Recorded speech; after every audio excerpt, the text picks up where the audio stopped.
Jodi, I have a question for you. So, what is the importance of, or how do you navigate, I guess, the negative news when you hear of maybe a family member, a friend, or even yourself is going through a tough, kind of a health scare? I think there are probably, everyone is different, and there are different ways that people are going to approach it. Some people are going to say, oh, this is the time that you just gather in as family and you don't talk to other people and you keep it close and you navigate that journey together. What I found for me is when I was going through everything, and as I still go through challenges, I take a little bit of time to process things for myself internally, and then when I get to the point where I think that I've processed it enough that I can deal with it, or at least deal with the thoughts of it, I do choose to share things with other people because I feel like I get the additional support and help and prayers, and I feel like I'm surrounded by people who are trying to help me. And that's hugely important when you're going through something that is difficult, that is going to take all of your energy, that's going to literally take everything out of you. So to me, I feel like it is important to share, but of course you have to be comfortable with the things that you are sharing. And so you have to choose which things you're going to put out there publicly and what things that you're going to hold personal yourself. Early on in my brain tumor journey, we decided to share things pretty openly and publicly, partly because the initial diagnosis was so scary that we needed all the help we could get. We needed resources, we needed people to ask within their networks to say, who do you know that might be able to help with this? Are there any similar circumstances and situations?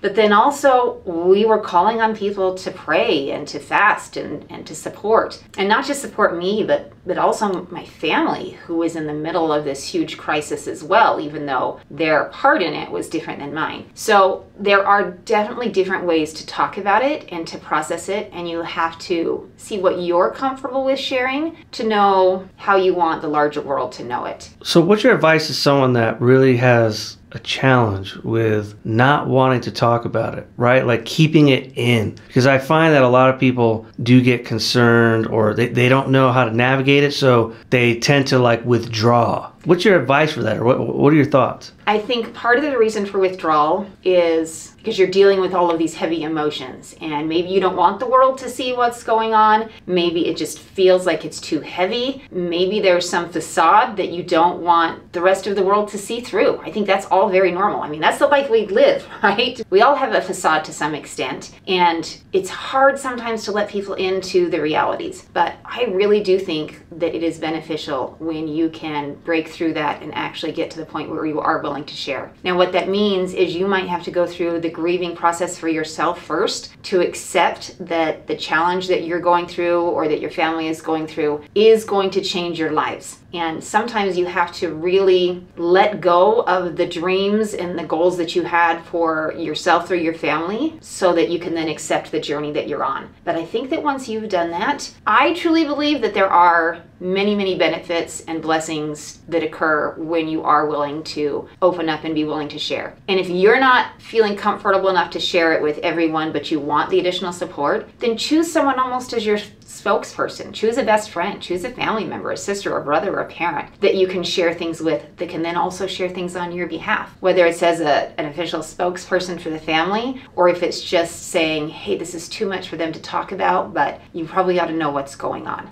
I think it's good to let people in, not so that they know your secrets, but so they know how to help you and they know how they can support you. And what about people like inside, right? So we kind of are talking about on the outside, letting the general public know. What about internally? How do we talk or share things with our spouses or our children or, our immediate home? It can kind of get a little bit heavy because when you have a situation or a diagnosis that is very difficult, where there might not be a great outcome, I think you have to be protective of the things that you say, both for yourself. You don't want to put your own head in a negative mindset because you need to stay as positive as possible. But at the same time, you also need to process and think through the different scenarios so that you can mentally be okay and deal with the things that you're going to have to deal with. And we've got a situation right now with my own family where I have a nephew that is just near and dear to my heart, who is a 16-year-old kid, and he's got stage 4 cancer, and he is in the hospital right now, truly fighting for his life. And to see how his family is navigating that and the conversations that are taking place and that his family, for the most part, are staying very, very positive with themselves, with each other, as well as with the outside world. And I think the only conversations that maybe go to the hard places, the places that we don't want to think about, happen between his parents on their own. They don't really go there with other people. I think they need to protect themselves, but more importantly, they are protecting their son because they don't want certain things to take over the narrative. They want people to be as positive and helpful and hopeful and prayerful as possible to create the best outcome for Jared, and that is the narrative that then they have with their family and with others on the outside. But I have no doubt they have had difficult conversations with each other, and certainly my husband and I have had some very difficult conversations. Although truthfully, we never went to some of the places that were hardest. We never talked about the fact that I might not live through it until it was over. And when the biggest risk had passed and I had survived the most difficult and trickiest procedures and surgeries, only when we knew I was going to live did both of us finally open up and express our fears to each other that we didn't know if that was actually going to be the outcome. And maybe that's because we just needed so desperately to have that hope that everything was going to be okay. But interestingly, we've talked about it a lot in the last several years, but going into it, we did not talk about the possibility that I might not live. Although everyone else did. We came to find out that the doctors, the surgeons, the neurosurgeons, the neighbors, the friends, the church members, the neighborhood people, everyone behind closed doors said, she's probably not going to make it. And maybe it's naivety, maybe it's blissful ignorance, maybe it's just the desire to stay hopeful and positive. We never had that conversation with each other. I know that my husband Tolan had to go there in his own mind because he had to process the fact that I could go into surgery one morning and not come out. So I know he had to go through those thoughts, but we did not ever have that conversation with each other until after I survived. Is it okay to feel, I guess, down or negative when things like this happen? Like, is that actually okay to do, or are we supposed to only stay positive? I think you have to go through those feelings and emotions. I think you have to give yourself time to mourn, time to grieve, time to be disappointed. I just think it's dangerous if you stay in that mindset too long, because your body follows your mind.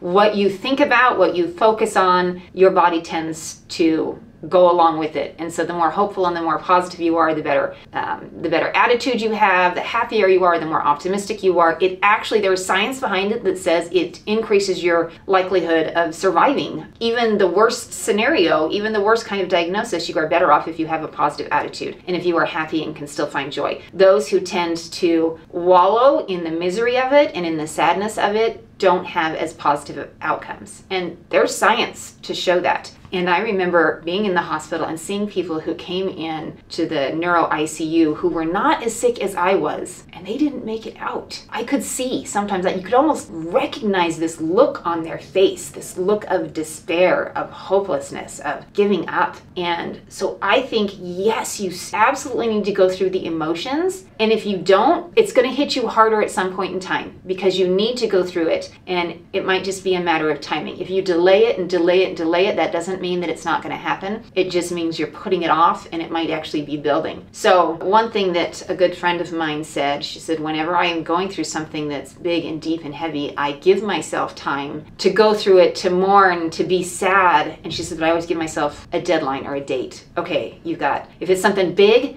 you got 3 days. And then after that 3 days, I got to snap myself out of it. If it's something smaller, it might be a few hours.